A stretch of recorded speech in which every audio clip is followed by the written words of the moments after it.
ते त्याविषयी आणि मराठी भाषेविषयी सगळे अगदी मनापासून भरभरून बोलले. पुढच्या पिढीला जर तुम्हाला अगदी असं काहीतरी त्यांचा इंटरेस्ट जागवायचा असेल ना, तर त्यांना महाराष्ट्राची थोरवी कळली पाहिजे. आणि महाराष्ट्र हा ह्या 50, 60, 100, 300, 500 वर्षात घडलेला नाही आहे. महाराष्ट्राची जडणघडण जर बघितलं ना, तर जेव्हा ज्वालामुखीचा उद्रेक होऊन जेव्हा सह्याद्री पर्वताची जेव्हा निर्मिती झाली, तिथून सुरुवात केली पाहिजे. तेवढं मागे मी जाणार नाही. तरी पण तापी नदीच्या खोऱ्यामध्ये 3 लाख वर्षापूर्वीचा आदिमानवाचा सांगाडा सापडला. तेव्हा महाराष्ट्र होता, महाराष्ट्रामध्ये लोक राहत होती. 3 लाख वर्षाच्या गोष्टी करतोय मी. आणि कदाचित काहींचा त्यावर विश्वास बसणार नाही. मग आपण थोडंसं पुढे सरकूया. ऋग्वेदाच्या काळात म्हणजे अश्मयुगानंतर लोहयुगाच्या वेळेला ऋग्वेदामध्ये अपरांतक असा उच्चार आहे महाराष्ट्राचा. अपरांतक म्हणजे पश्चिमेकडचा देश, भारतामधला पश्चिमेकडचा देश. अपरांतक असा ऋग्वेदकालीन उल्लेख आहे, तो हा महाराष्ट्र. त्याच्यानंतर जर आपण आलो तर परशुरामाच्या काळामध्ये म्हणजे साधारणतः 9000 वर्षापूर्वीचा हा इतिहास सांगतो मी. परशुरामांनी पूर्ण ही धरती निक्षत्रिय केली 21 वेळा आणि मग ती एका ब्राह्मणाला दान करून स्वतःचं एक वेगळं राज्य निर्माण केलं, ते कोकण राज्य. आणि मग ते महेंद्र पर्वतावरती तपस्या करता निघून गेले. तो हा कोकण पट्टा म्हणजे अगदी तुमच्या सुरत पालघरपासून पूर्ण कोचीनपर्यंतचा हा जो पट्टा आहे ना, ही परशुरामाची निर्मिती, हा महाराष्ट्र. आणि ते जे महेंद्र पर्वतावरती गेले ना, तो आजचा महेंद्रगिरी. तुम्ही आज जर चिपळूणला परशुराम लोटेजवळ गेलात तर तिथला तो 1000 फूट उंचीचा जो एक छोटासा पर्वत आहे, ज्याच्यावरती परशुराम लोटेचं मंदिर आहे, त्याला महेंद्रगिरी पर्वतच म्हणतात. सुंदर आहे ना, त्याला महेंद्रगिरी पर्वत म्हणतात. तो हा महाराष्ट्र. त्याच्यानंतर रामायण काळीन जेव्हा त्यांचं खरं कर्तृत्व दाखवण्याकरता 14 वर्ष वनवासात गेले, तेव्हा ते दंडकारण्यात आले. ते दंडकारण्य आपलं नाशिक म्हणजे पंचवटी, जिथे आजही आपण रामाची पूजा करतो, पंचवटीमध्ये आपण जातो तीर्थक्षेत्र म्हणून. तिथेच सीतेचं अपहरण झालं होतं. मारीच राक्षस म्हणा, शूर्पणखा म्हणा, रावणाने इथे येऊन जटायूशी युद्ध केलं. या सगळ्या घटना सगळ्या महाराष्ट्रातल्या. म्हणजे त्यावेळेचा तो महाराष्ट्र दंडकारण्य. महाभारतामध्ये जर आपण बघितलं तर महाराष्ट्रामध्ये कुंतल, विदर्भ अशा राज्यांची नावं सापडतात. ही सगळी महाराष्ट्रातली. जेव्हा युधिष्ठिराने त्याच्या ज्या युद्धामध्ये जेव्हा पराभव झाला युधिष्ठिराचा, तेव्हा त्याला सांगण्यात आलं होतं, ती एक कहाणी आहे, ते कथानक आहे, नळ दमयंती. नळ राजा आणि दमयंती. दमयंती ही विदर्भ राजाची कन्या. विदर्भ राज्य कुठे आहे? महाराष्ट्रात. नळदुर्ग किल्ला, हा नळाचा किल्ला, हा कुठे आहे? नळदुर्ग, उस्मानाबाद. म्हणजे तो आपला महाराष्ट्र. म्हणजे महाराष्ट्राची थोरवी कधीपासून नाही ती बघा. मग तुमच्या लक्षात येईल. ही जर जोपर्यंत तुम्ही आपल्या तरुण पिढीला सांगत नाही ना, तोपर्यंत त्यांना महाराष्ट्र कळणार नाही. महाभारतानंतर आत्ताचा जो इतिहास आहे, जो लिखित इतिहास आपण ज्याला म्हणतो, म्हणजे मध्ययुगीन इतिहास, मौर्यकालीन सम्राट अशोकाच्या काळामध्ये उज्जैनच्या आसपासचा जो परिसर आहे ना, त्याला राष्ट्र असं नाव आहे, महाराष्ट्र. पहिल्यांदा आपल्या महाराष्ट्राला राष्ट्र असं संबोधित जर केलं असेल तर अशोकाच्या काळामध्ये. म्हणजे हे बुद्ध काळ, म्हणजे बौद्ध धर्माचा प्रसार जेव्हा होत होता त्यावेळेच्या गोष्टी सांगतोय. बुद्धकालीन जे त्यांचे अनुयायी होते महायान पंथाचे, त्यांच्या ग्रंथामध्ये हा उल्लेख आहे राष्ट्र म्हणून. आणि तो उज्जैन नगरीच्या खालचा प्रदेश, नर्मदाच्या तीराच्या खालचा प्रदेश जो आहे तो महाराष्ट्र. म्हणजे त्यावेळी आपल्या राज्याला राष्ट्र असं होतं. आणि मला सांगायला अगदी म्हणजे खूप आनंद आणि अभिमान वाटतो की तुम्ही भारतातली सगळ्या राज्यांची नावं जरा तपासून पहा. केवळ एकमेव आमचं राज्य असं आहे ज्याला राष्ट्र म्हटलं जातं. केवळ आमचं राज्य असं आहे ज्याला राष्ट्र म्हटलं जातं. त्याच्यामध्ये देशभावना आहे, देशभक्ती आहे, राष्ट्रीयत्व आहे. बाकी कुठल्याही राज्याच्या नावामध्ये राष्ट्र हा शब्द नाही आहे. आणि तेव्हापासून महाराष्ट्राने आपल्या भारतवर्षावरती राज्य केलेलं आहे. अगदी तुम्हाला मी सातकर्णी, सातवाहन ज्या युगातला मी तुम्हाला गोष्ट सांगतो की सातवाहनाच्या याच्यामध्ये एक त्यांचा जो राजा होता शालिवाहन त्याचं नाव, त्याने खूप मोठा पराक्रम केला. शक आणि कुषाणांच्या ज्या होत होत्या स्वाऱ्या आपल्यावरती, म्हणजे आताचं युक्रेन, रशिया इथले शक आणि कुषाण यांचा बिमोड केला शालिवाहनाने. आणि त्यावेळेला जी लढाई झाली होती ती कुरुक्षेत्रात झाली होती. म्हणजे महाभारतकालीन पण कुरुक्षेत्र गाजलं, शालिवाहनच्या वेळेमध्ये पण कुरुक्षेत्र गाजलं, आणि नंतर पेशव्यांच्या पानिपतच्या वेळेला पण कुरुक्षेत्रच गाजलं. तर ते कुरुक्षेत्र महाराष्ट्रात ताब्यात होतं. शालिवाहन हा मराठी राजा, त्याची राजधानी ही प्रतिष्ठान म्हणजे आजचं पैठण, एकनाथ महाराजांचं पैठण, म्हणजे हा आपला मराठी राजा त्या शालिवाहनाने 1941 वर्ष अगोदर शकांचा पराभव केला. कुरुक्षेत्रात लढाई झाली होती आणि म्हणून तेव्हापासून आपण भारतीय कालगणना आहे ना ती शकेमध्ये आपण मोजतो. आज 1941 शके चालू आहे, म्हणजे त्या घटनेला 1941 वर्ष झाली.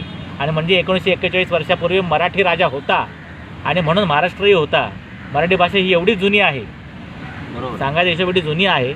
आणि म्हणून मी तुम्हाला सांगतो की सातवाहनांचं जे राज्य आहे ना ते इसवी सन पूर्व 225 वर्ष आणि इसवी सनानंतर 225 वर्ष, 450 वर्ष सातवाहन शालिवाहन यांनी राज्य केलं आपल्यावरती. आणि हे मराठी राजा, भारतात सर्वात मोठं राज्य ह्यांचं. आणि तेव्हा त्यांची राष्ट्रभाषा होती ती महाराष्ट्रीय राष्ट्रभाषा, म्हणजे आताची मराठी राष्ट्रभाषा. म्हणजे मराठी राष्ट्रभाषा का असावी याचा हा धोरणात्मक मी मुद्दा मांडतो आहे की संपूर्ण भारतामध्ये मराठी ह्या राष्ट्रभाषेने जास्त वेळ काळ गाजवलेला आहे. त्यानंतर आपण पेशव्या काळात येऊच पुढे. आपण सातवाहनानंतर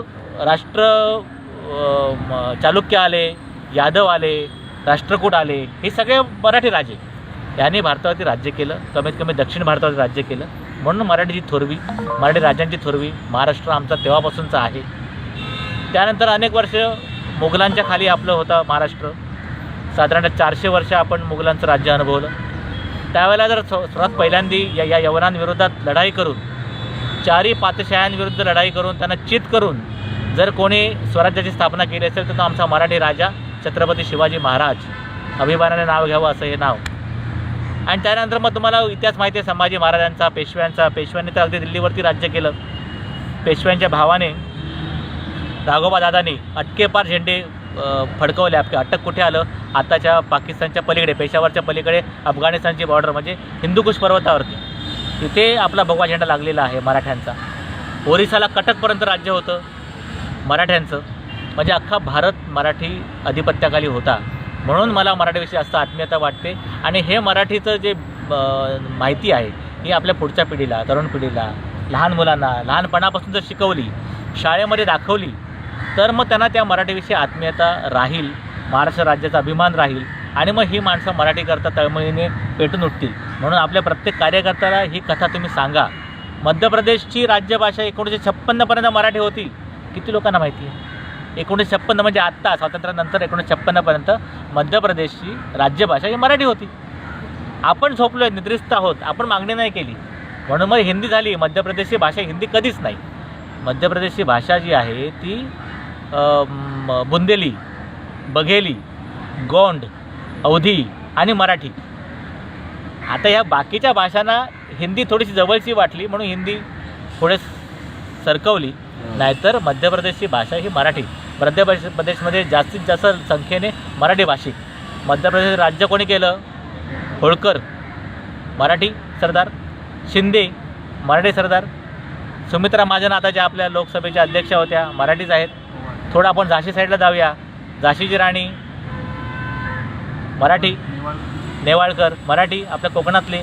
झाशीची राणीचं बालपण पुण्यात गेलं, तांबे हे मराठी. बडोद्याचे गायकवाड मराठी, पवार मराठी. या सर्वांनी उत्तरेवरती राज्य केलेलं आहे. तेव्हा मराठी भाषा तेव्हा राष्ट्रभाषा होती ना. मराठ्यांच्या काळामध्ये राष्ट्रभाषा काय होती? हिंदी होती. हिंदीची तेव्हा उत्पत्ती पण झाली नव्हती. हिंदी हा शब्दच नव्हता. हो, हिंदी भाषा हा शब्दच नव्हता. पेशव्यांच्या काळापर्यंत हिंदी भाषा शब्दप्रयोग सुरू झाला 150 वर्षापूर्वी. म्हणजे 1857च्या लढाईच्या वेळेला पण हिंदी भाषा हा शब्दप्रयोग नव्हता. मराठी भाषा होती. मात्र मराठी भाषेचा इतिहास मी तुम्हाला लेखी 2220 वर्षाचा लिहून देऊ शकतो. आणि म्हणून ठामपणे सांगतो की मराठी ही अभिजात दर्जाची भाषा आहे. हिंदी नवी, एकदम नवी. हिंदीला 125 वर्षाचा पण इतिहास नाही. तुम्हाला जर विचारलं मी हिंदीचा एखादा जुना साहित्यिक सांगा, लेखक सांगा, तर तुम्ही अधिकाधिक प्रेमचंद मुंशीपर्यंत पोहोचता. त्याच्या अगोदरची हिंदी कोणाला माहिती आहे का? हो, हिंदीचा इतिहास कोणी सांगावा मला. मी माझा इतिहास सांगतो ना, ज्ञानेश्वरांचा. मराठीत ज्ञानेश्वरी लिहिली, 750 वर्ष झाली. त्याच्या आधी चांगदेव, 1400 वर्ष चांगदेवांचं आयुष्य सांगतात. म्हणजे किती वर्षातून असेल सुद्धा. त्याच्या आधी चक्रधर. त्याच्या आधी मी म्हटलं की बौद्धकालीन म्हणजे इसवी सनापूर्वी जे ग्रंथ लिहिले आहेत त्याच्यामध्ये मराठीचा उल्लेख आहे ना. त्याच्यामध्ये उज्जैन हे महाराष्ट्र किंवा राष्ट्र या भाषेमध्ये हा उल्लेख आहे. आपली कारल्याची जेव्हा लेणी कोरली गेली पुण्याला लोणावळ्याच्या जवळ जे कारल्याची लेणी लागतात म्हणजे एकविरा देवी, लोक एकविरा म्हणतात, एकविरा आताची देवी आहे. ही बुद्ध लेणी कोरण्याकरता पैसा लागला. हा पैसा दिला सोपाऱ्यातल्या धनिकाने, म्हणजे नाला सोपारा आताचं. म्हणजे हा मराठी भाषिकांचा इतिहास आहे. पण हा वारंवार लोकांना समजावून सांगितलं पाहिजे. हो, आपणच आपला गौरव नाही सांगितलं लोकांना कसं कळणार? लोकांना मराठी म्हणजे काय, मराठीचा मोठेपणा काय हा कळला पाहिजे. तर हा आपण स्वतःहून तो आपलं तोंड उघडून लोकांना सांगितलं पाहिजे. सरकार शिकवणार नाही, पाठ्यपुस्तकात दिसणार नाही, इतिहासात सापडेल, बकरीत सापडेल, पुस्तकात सापडेल, कोकणाख्यानात सापडेल, ऋग्वेदात सापडलेला आहे. पण हा आपण लोकांना सांगितला पाहिजे, तर लोक ह्याचा अभ्यास करतील आणि मग ती आपली ही जी शान आहे ना ही दिसेल लोकांना, आणि तर लोक थोडीशी वचकतील आपल्याला. शेवटची जर मी सांगितलं ना, राष्ट्रभाषा, आज राष्ट्रभाषा नाही भारताला, भारतीय संघराज्याला राष्ट्रभाषा नाही, 22 राज्यभाषा आहे. पण शेवटची राष्ट्रभाषा कधीतरी असेल ना भारताला, ती कुठली होती? ब्रिटिशांनी कधी राष्ट्रभाषा लावलीच नाही, कारण इंग्रजी राष्ट्रभाषा होऊ शकत नाही. बरोबर. मग त्याच्या आधी कोणाचं राज्य होतं? मराठ्यांचं राज्य होतं ना, अगदी अटकेपासून कटकेपर्यंत. मराठीची राष्ट्रभाषा कुठली हो? मराठीच ना. सगळं राज्यकारभार मराठीत होत होता ना. म्हणजे शेवटची राष्ट्रभाषा भारताची आहे ती मराठीच आहे, हे तुम्ही सांगा ना ठामपणे.